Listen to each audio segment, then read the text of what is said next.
This is what I think would happen if Ippo never started boxing in fighting spirit. Our story begins when Umezawa and his lackeys are beating up on Ippo, and Takamura is not there to help him. Ippo passes out and wakes up in the exact same spot he passed out in. Even when Ippo was getting beat up by Umezawa, we saw Ippo have no motivation to become stronger. He was perfectly content with being beat up until he met Takamura. This, combined with the fact that even when Ippo became a professional boxer, he was extremely withdrawn and extremely susceptible to bullying, makes me believe that Ippo would continue to be harassed by Umezawa and his lackeys until he graduates and dedicates his life to his mother's fishing boat business. Despite the fact that Ippo is very strong thanks to constantly moving around heavy fishing equipment, seeing how in episode 1 he is not pursuing any athletic endeavor, it is likely that he wouldn't for the rest of his high school career.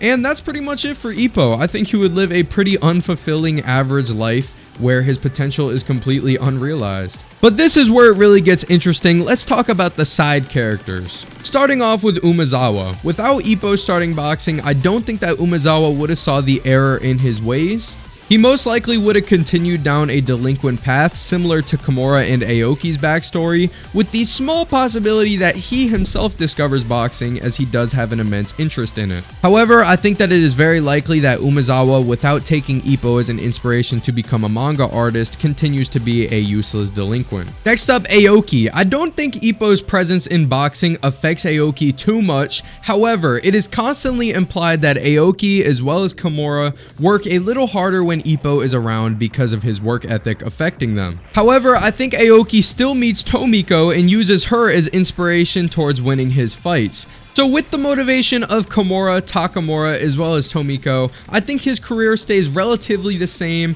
but for sake of interest, let's just say that he loses his fight to Ame instead of drawing with him, as that was an extremely close fight, and maybe without the added drive from Ippo, he doesn't train as hard and he does get bested in that fight. Kimura, very similar to Aoki, I do not think would change too much without the presence of Ippo. If anything, I actually believe Kimura is less driven by Ippo's presence than Aoki is. However, something we can consider is after the Kimura versus Mashiba fight, Kimura was seriously considering retirement, and it was an extremely close call. Maybe, while I do believe that it is unlikely, Kimura could have chose to retire after the Mashiba fight, if not inspired by Ippo's will to never give up. I think it's unlikely though, as Kimura seemed pretty content with his decision to keep boxing, but you know, it makes us feel a little better to think that the main character did make a difference in all of these side characters' lives. Takamura, I do think we would see less character development from this guy, as he is inspired by Ippo even if he doesn't let it be known. However, 100% without a doubt, Takamura is the most driven character in Hajime no Ippo, and I think without the presence of Ippo, he does the exact same things he did in the anime, which is win the world title.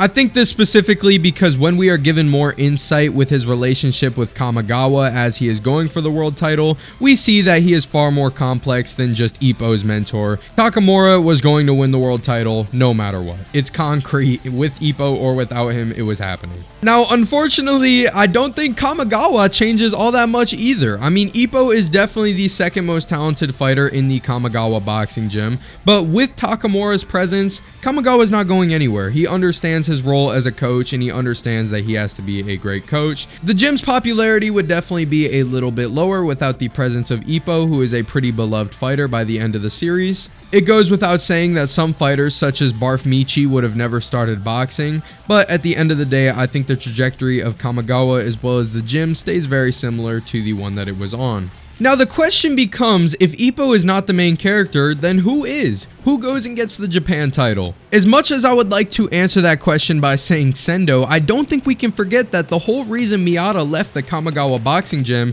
is so that he could go out and defeat Ippo.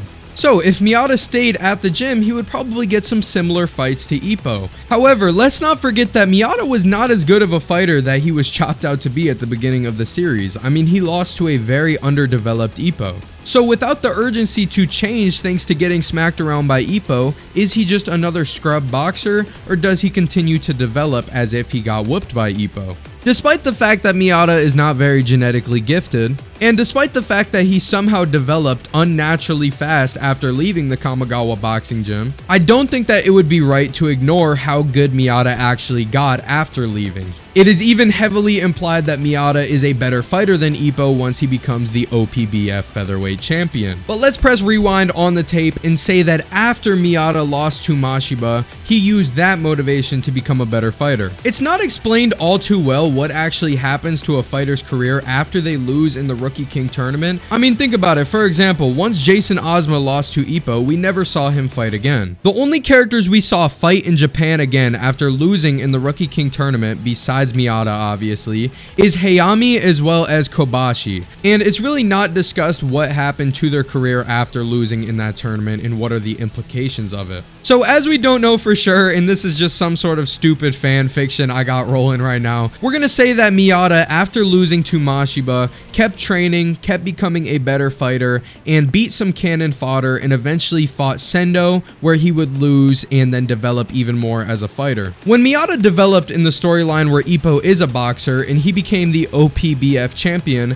I think that Ippo is capable of winning a fight against Miyata at this point. That being said, in this alternate timeline, while yes, Sendo is a lot less developed as a fighter thanks to not losing to Ippo, I believe Sendo would not only stand a serious chance of beating Miyata when he is the OPBF champion, but definitely in an alternate timeline where Miyata is not driven by the Ippo rivalry, I think Sendo not only dominates the division, but easily beats Miyata. That being said, without Sendo losing to Ippo, I think Sendo does eventually lose to Date. Date then gives up the belt in pursuit of Ricardo, and then instead of Sendo and Volg fighting for the belt, it ends up being Volg and Miyata.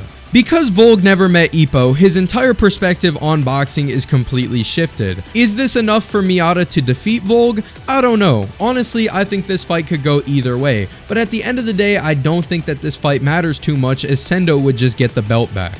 Call me a Sendo glazer. Personally, I do prefer Volg to Sendo. However, I think Sendo is far too talented, and without the presence of Ippo, Sendo easily dominates this division and becomes the main character. And that's about it. That's what I think would happen if Ippo never started boxing in Hajime no Ippo. This is all my opinion, so let me know if you guys disagree, and please leave a like on the video. It would help me out a lot, and thank you guys so much for 400 subscribers. I really appreciate the support. Y'all have a good one.